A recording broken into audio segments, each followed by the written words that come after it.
Hey, Dana here, and welcome to my garage.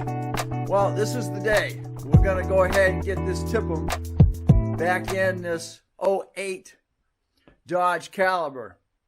Now, this Tipm came out of a 08 Jeep Compass. It has the exact same serial, part numbers. The only difference is the Jeep has four-wheel drive. So this particular Tipm had all its fuses and relays installed in it, where the one in the Calber was missing two. So from what I understand, it doesn't matter as long as it's got the same part number.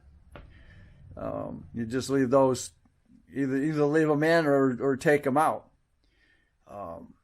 So what I did is I put it in yesterday, and now it is reading with the scanner. Well, this was the whole reason I had to change it. After troubleshooting and looking everything over, I still couldn't get the scanner to read anything. It wouldn't take it in. So I swapped them out and it reads. Only problem is it won't start.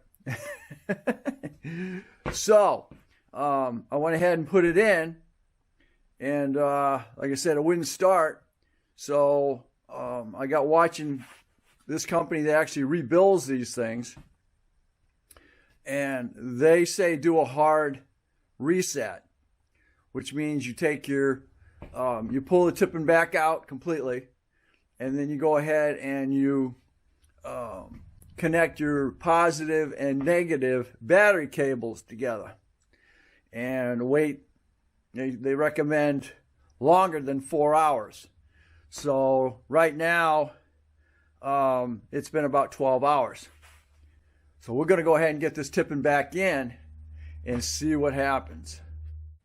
Okay, so let's get this done. I got my brand new Slim Light by Braun. It works awesome. If you don't have a Slim, if you're not into the Slim style yet, you need to get in the Slim style. So this has got three different. It's got high, medium, and then it's got a tip light.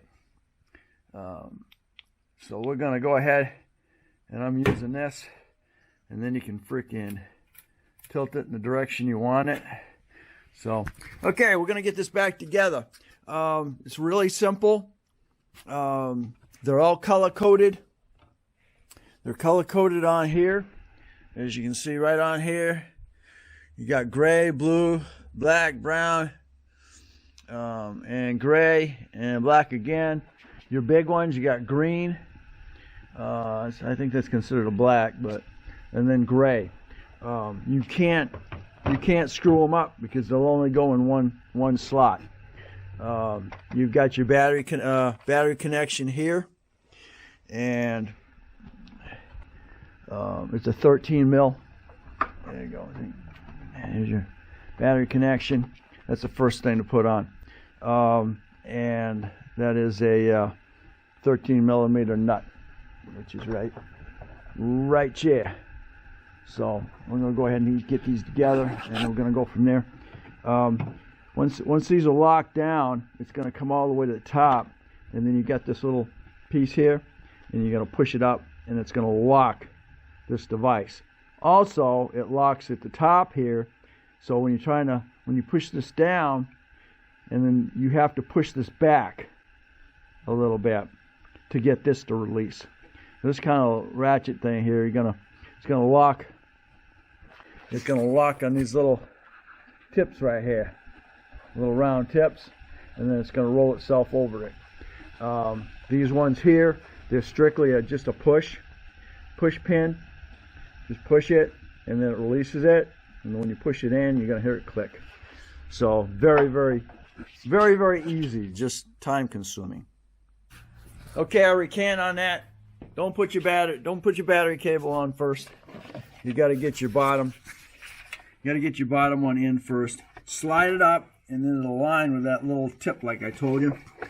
And then you'll be able to pull it back down, and then go on the back side, like I said, and then lock that little red locking device on there. Now you can go ahead and put your battery cable on there, because you're trying to twist it around, you get the battery cable in the way. Okay, I'll show you the last one here. Really easy. Recenter.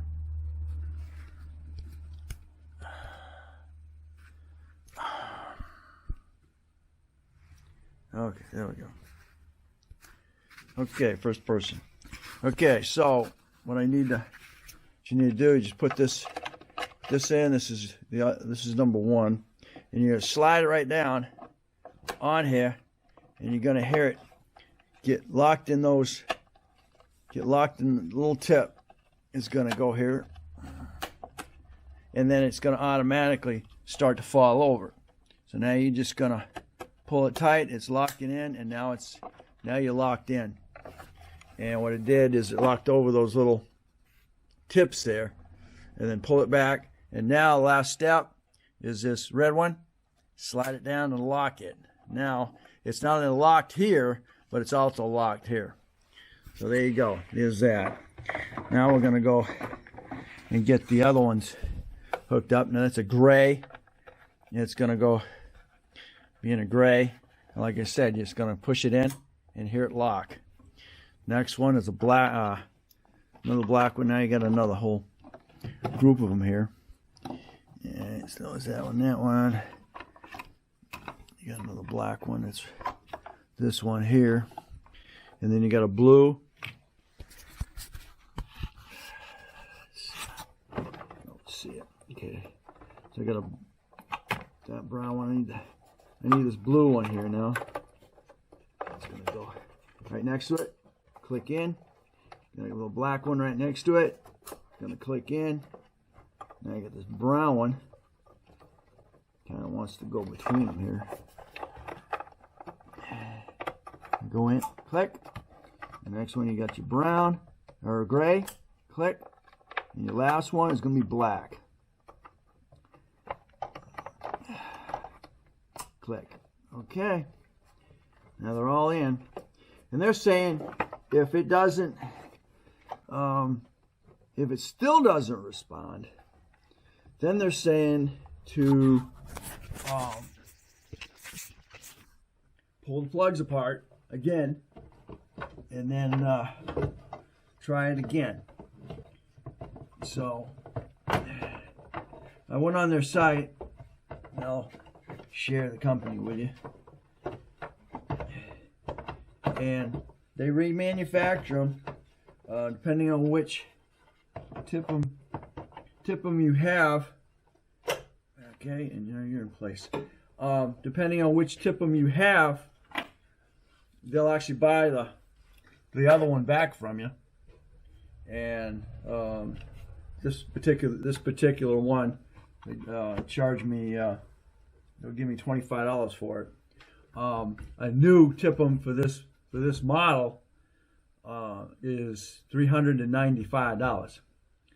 Now, one on eBay or Amazon, and they want $600 for a new Tipm, or should I say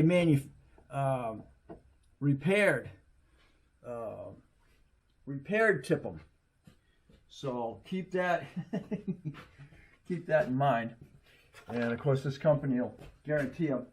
I'm actually going down to Wilbert's, and I'm going to get a Tipm out of one of the vehicles down there, and we'll find out how much that cost me. And if the Tipm fails or the Tipm doesn't work, you can go right back down there and get another one, and keep getting one till it works. So that's the advantage behind that. So put the battery back in, and I'm not locking the battery in this time until I know this works.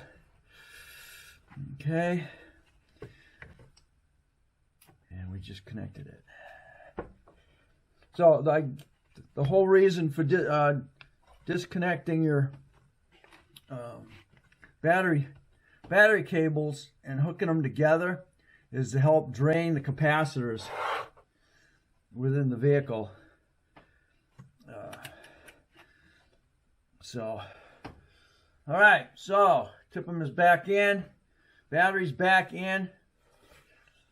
Let's go ahead and I want to check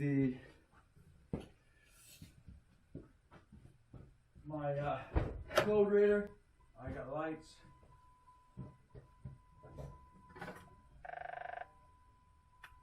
Got a control panel.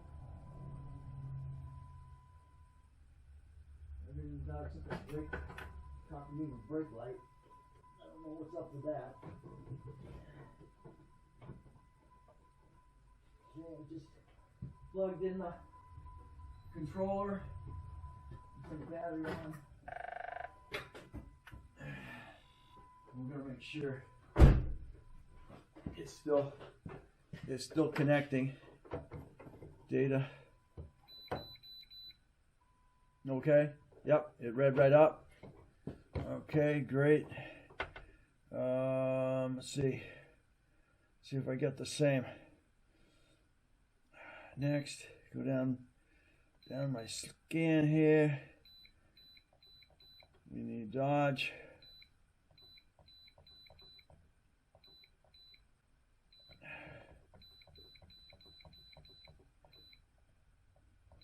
Okay, we're not in that group. That group, where are you? Oh, here.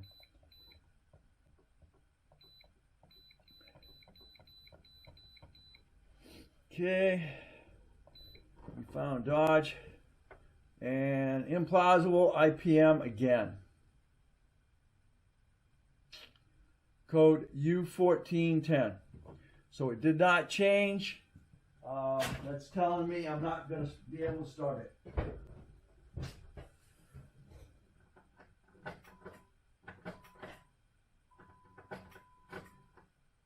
Nope. I've got nothing. Okay, so that didn't work. Okay, so I'm on my way down to Wilbert's. We're going to get another one out of another vehicle. And I've still got to figure out this 110. I don't know whether it has to be reprogrammed, because when it's, ouch. To that point, I went into vehicle information and it says no VIN number. So I'm going to have to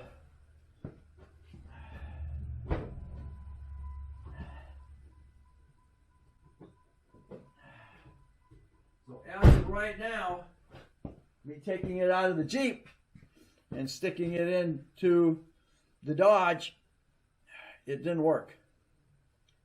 So I'm gonna run down to Wilbert's and get another one, and see what transpires there. Oh man, I was hoping that was gonna fix it.